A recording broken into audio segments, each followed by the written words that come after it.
هزینه تولید محتوای اینستاگرام چقدره؟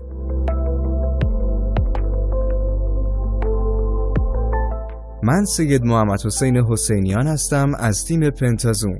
ما تو سایت پنتازوم یه سری پکیج تولید محتوای اینستاگرام گذاشتیم که قیمتاش هم معلومه. اما اگه دقیق بخوای بهت بگم، هزینه تولید محتوا برای اینستاگرام واقعا متفاوته و بستگی به چند تا چیز داره، مثل نوع محتوایی که میخوای بسازی، کیفیتش و اینکه کی این محتوا رو میسازه. بذار با چند مثال ساده توضیح بدم. پست های عکس ساده یا طراحی یک اسلایدی. اگه فقط میخوای عکسای ساده با کمی توضیح بذاری، ممکنه خودت بتونی این کار رو انجام بدی و اصلا هزینه نکنی. در مورد طراحی پست هم اگه یه بنر تبلیغی باشه که خب هزینه کمتری نسبت به پست های آلبومی یا همون اسلایدی توی اینستاگرام داره. تولید ریلز اینستاگرام. اگه نیاز به ویدیوهای کوتاه داری، مثلا تیزرهای تبلیغاتی یا ویدیوهای آموزشی، ممکنه به تجهیزات بهتر و ویرایش حرفه‌ای‌تر نیاز داشته باشی. اینجا هزینه متفاوته.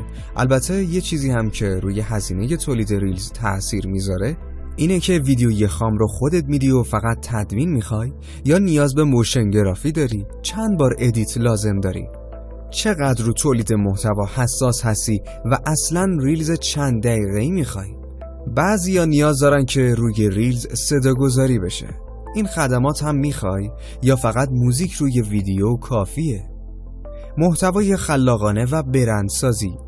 اگه میخوای محتوایی داشته باشی که واقعاً برندت رو نشون بده و با مخاطب ارتباط برقرار کنه، ممکنه لازم باشه از خدمات یک آژانس تبلیغاتی یا یک تولید کننده محتوای حرفه‌ای استفاده کنی. این میتونه هزینه خیلی بیشتر از صرفاً تدوین یک ویدیو داشته باشه.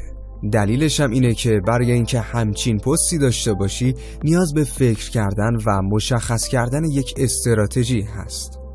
کلاً باید ببینی چه نوع محتوایی میخوای و چقدر بودجه داری. اگه تازه شروع کردی، شاید بخوای با چیزهای ساده تر شروع کنی و کم کم وقتی دیدی بازخوردها خوبه، بیشتر سرمایه گذاری کنی.